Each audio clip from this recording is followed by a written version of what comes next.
There's another game that I consider to have a reputation of being difficult, Castlevania. One thing I'd note is, no matter how difficult a game may seem, there's almost always an exploit or a loophole you can follow to make the game exponentially easier. And in this game, I have a save state here. And there's two things that makes this game easy. One is having the fire water / holy water. Once you have that weapon, don't get rid of it. Keep it for the whole game. Keep your hearts up. And I'll show you the second component that makes this a catalyst for pretty much decimating bosses in a moment here.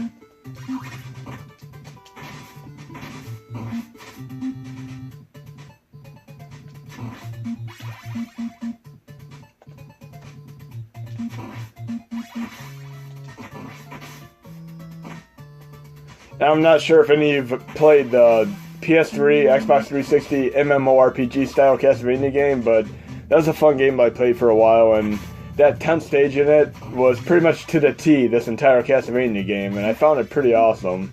Even the boss battle with Dracula was the same, and you could do it with 4 players. It was sweet.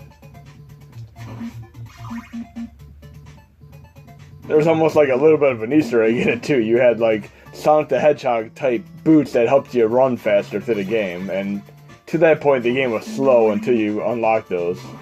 And they were extremely hard to unlock due to the random luck generator. But I had a little system I followed in that was a little bit of an exploit. I would do 4-player offline and have all 4... See, I'm using my rewind. I do not want that axe. The axe is going to ruin my game.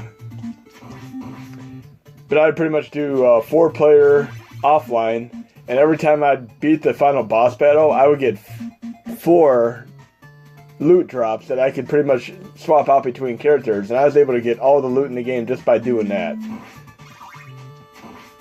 Here's the second component of what we need here. So you get this, you get the fire water, holy water here, and this multiplier. It makes boss battles equivalent to Mega Man boss battles, where you pretty much beat a boss, such as Airman, then you use Airman against Crash Man, and Crash Man against Metal Man. It makes this boss so much easier. I'm going to let you experience this for yourself because it is really cool to behold, because typically you play this game and have to just flinch a few attacks of his, and then you would throw an axe at him, and it takes a while. But if you get him into a precise position and throw this holy water on him with this multiplier intact, it pretty much just, his health just drains right down, and it's cool to see. So check it out for yourself. Now, speaking of Contra,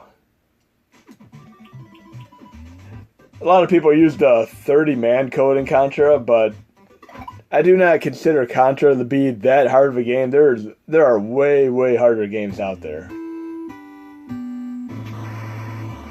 Obviously, there's one thing you need in this game to make the game easy. Main thing is don't run and gun and just like run haphazardly. Just kind of just go with the system here and get used to what's coming on the screen next, you know? Take it easy. If you play the arcade version, you can't do this because it pretty much there's a little orb that comes on the screen and takes you out if you linger in one place too long.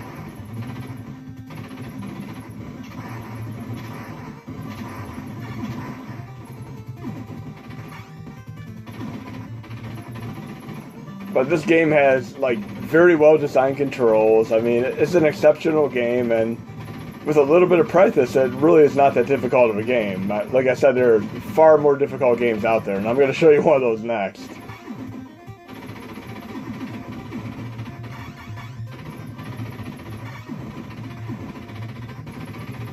See, I'm just going casually and not really rushing through, and you can do this through the entire game. See, if I would have rushed through, I would have ran right into that tank there. Just want to see what's coming up next. Take it easy. Now, obviously, if you play 2-player mode, this game is much more difficult. And here we have it. The one and only thing you need to complete this game. Spread gun. That's it. Get that spread gun and just take it easy and you'll make it to the whole game. You do not need the 30-man code at all. There's no reason for it. Now I'm going to show you a game that I got around the time I got Contra, back when I got the original Nintendo. This game I would consider hard. It's breakthrough. The arcade version is a little bit easier, but this game, out of all the games I've ever played, this is one that I've considered one of the most difficult due to just the reflexes you have to have. And you'll see what I mean. I think it's almost impossible to make it through this game without dying several dozen times.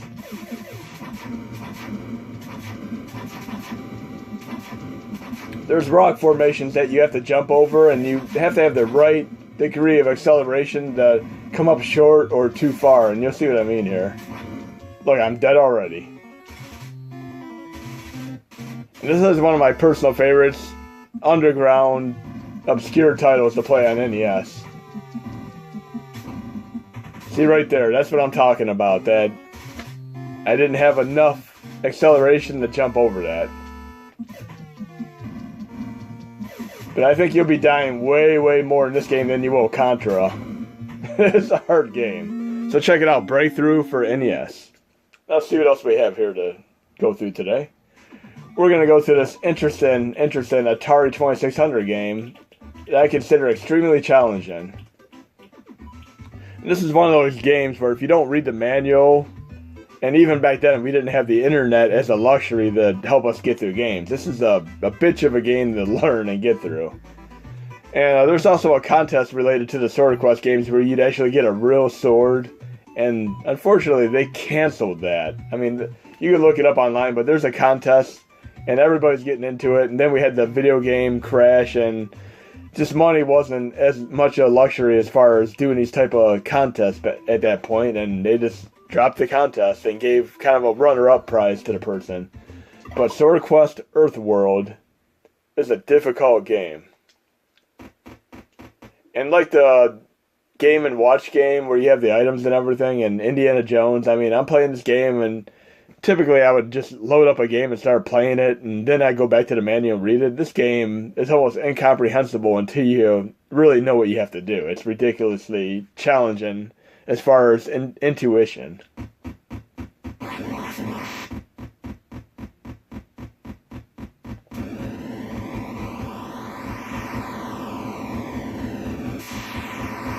But look at this, every time you do this and you hit one of these obstacles, you're pretty much thrown right back to the beginning, and it doesn't change much throughout the entire game.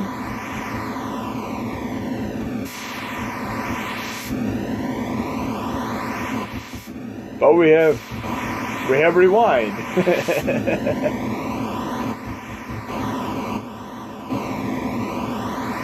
Even with rewind, it's still challenging.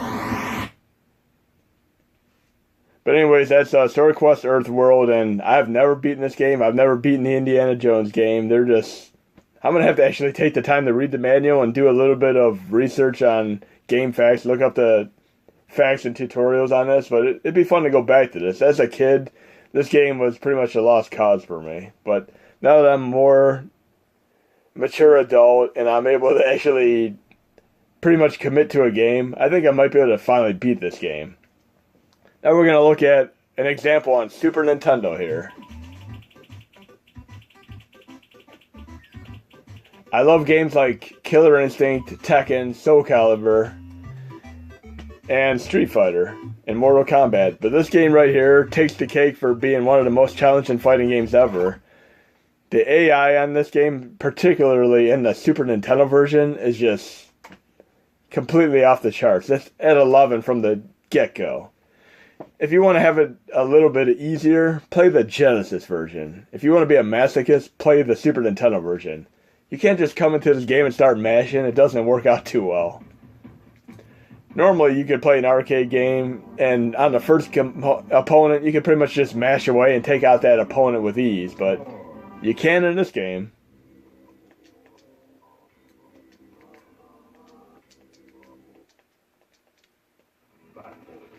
And like I said, with 2010, the rewind kind of makes it a little bit laggy, so you'd want to use the 2005 core, but unfortunately, the 2005 core does not really run this game well. So this is one of those games where you're just going to have to do it without the ability to rewind and just run it on 2010. So I'm going into my settings, frame throttle, rewind, disable, and I'm going to go back and resume. And then I'll have the normal speed of the game that I should have.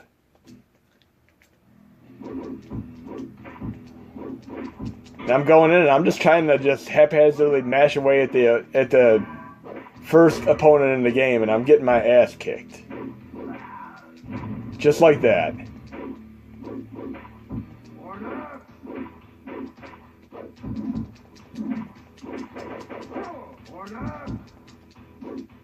It's not a bad game at all, but it's definitely got an AI that's off the charts here. But that's Weapon Lord for Super Nintendo. Now, people say that when you play video games, you can't be creative. I'm going to show you something I discovered randomly that is just sweet. And it's also a very challenging arcade game called Robotron 2084. At Chuck E. Cheese, I used to play this game so much. I love this game. But we're going to get into here. And some of these arcade games, you have like the kind of test screens that pop up here and you're not sure what to do. What you can do, once it goes to the test screen, say it's factory settings restored, you can pretty much do a quick menu, restart, resume. And it makes it where it saves to the EEPROM, and you can pretty much play the game at that point. The other thing we're going to do here is we're going to go back into my settings, frame throttle, and we're going to enable rewind because it does something really awesome in this game that just has to be seen to be believed. And I'm going to make sure that I have my input set for that. In the input hotkey binds. And again, if you don't disable this, or you go back into, the FTP, the default is to RetroArch settings, you're going to have to play hot potato and almost always jump this rewind to another key. You can't just disable it right here, but you can do it through the other setting I showed you on frame throttle. Anyways, we're going to resume here, and I'm going to show you something really cool. And I love twin-stick shooters. I love it in Gauntlet, Robotron. I love all these type of games.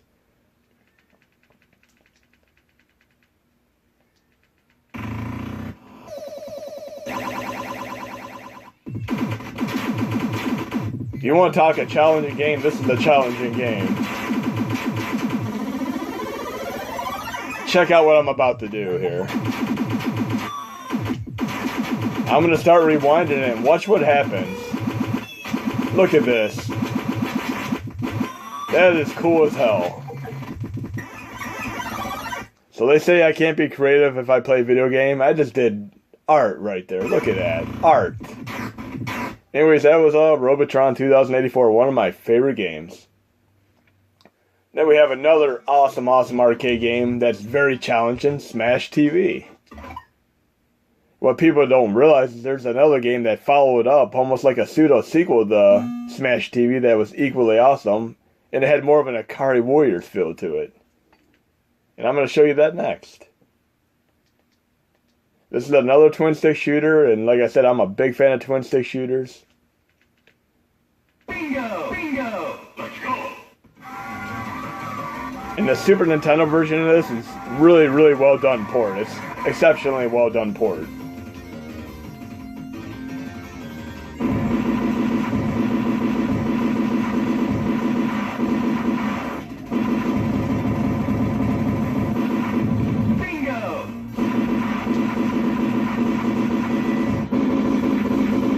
This is one of those arcade games that never get old for me. I can play this almost indefinitely. It's one of my personal favorites. The true challenge, though, is trying to make it through this game without using 100 quarters. I mean, try to make it through the first level and do the first boss without dying at all. That's a true challenge there. Now we have Total Carnage, which is a pseudo-sequel to it. And if you like Smash TV, you're going to love this game. And after this, I'm going to show you one more game that's a true PlayStation 1 gem that was never released in the United States, but it's an excellent game, and I wish they would have put it on the PlayStation Network. They did for the Japanese PlayStation Network, but I would buy it in an instant. And it's unfortunately a $400 game on eBay, so it's not that easy to pick up for legitimate purposes.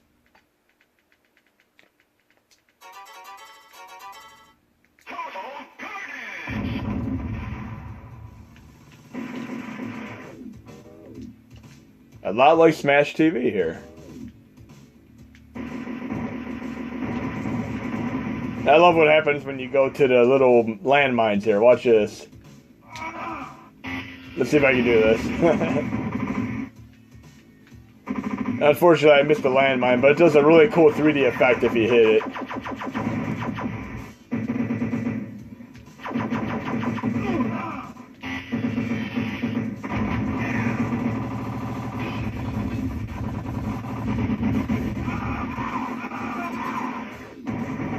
And I consider it kind of an underground cult classic because it really wasn't a well-known game, but I love the game. I mean, I love Smash TV and Total Carnage. But try Total Carnage out and walk onto one of those landmines and watch what happens. It's a really cool effect. Now, last but least, we're going to do this true PlayStation 1 gem. Oh, I can't forget about Willow Arcade here. I cannot forget about this. This is a really, really challenging, excellent game that I showed in one of my previous videos. Capcom game, a lot like a Ghouls and Ghosts, Super Ghouls and Ghosts style game. It's awesome.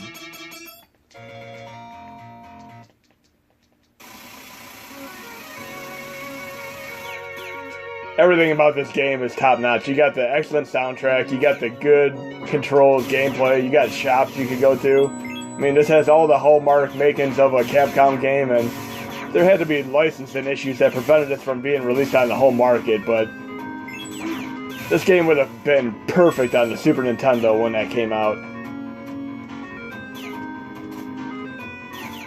What makes this challenging, unlike some arcade games, is watch what happens when you die. You start over again. Most arcade games let you start exactly where you left off. This game knocks you back to a checkpoint or at the beginning of a level. That's what makes it so challenging of a game. And there's another game like this for the arcade too. We have Haunted Castle, which is for all intents and purposes a Castlevania game without the Castlevania title. This game is hard as nails. Good luck beating this one.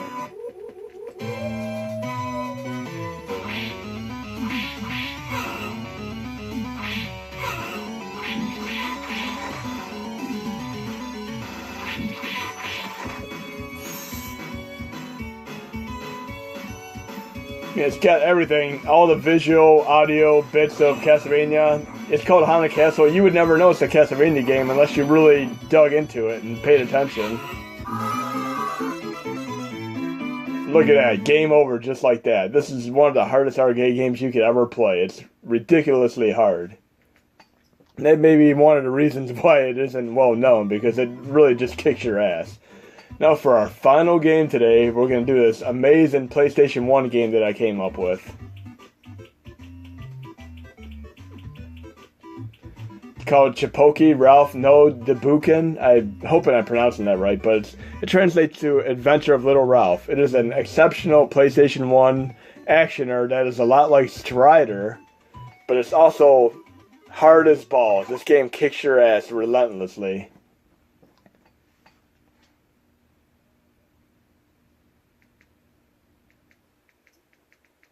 And I want to have my rewind off for this because it does not work well with this core, unfortunately. If I could get the Beetle PSX core going, there's a chance of it working with that just fine. But there's a few issues as far as optimization that prevent that from running well on here. So we have it off. This game's great. It's got good music, good gameplay. It's a lot like Strider. It has a kind of a cutesy platformer feel to it, but then you realize you die quick.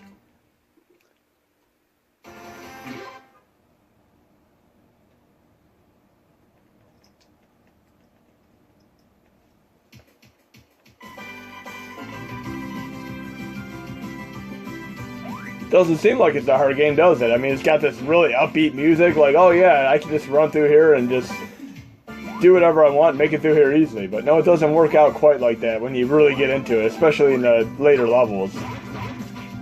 And I'm getting hit on purpose here just so you can see just how quickly you could die.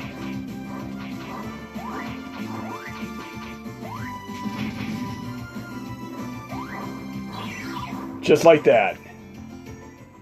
Now try getting into some of the more challenging aspects of the later stages. Just like if you play a game like Little Nemo for NES. It starts out nice and easy, energetic, positive-minded, and then you get to the later nightmare levels, and it's just asinine as far as difficulty is concerned. So anyways, I hope you enjoyed this video today, and hope this helps you out with a few tips. Just remember, no matter how challenging the game is, there's always an exploit, a loophole, that'll make the game a little bit easier. There'll be more videos to come.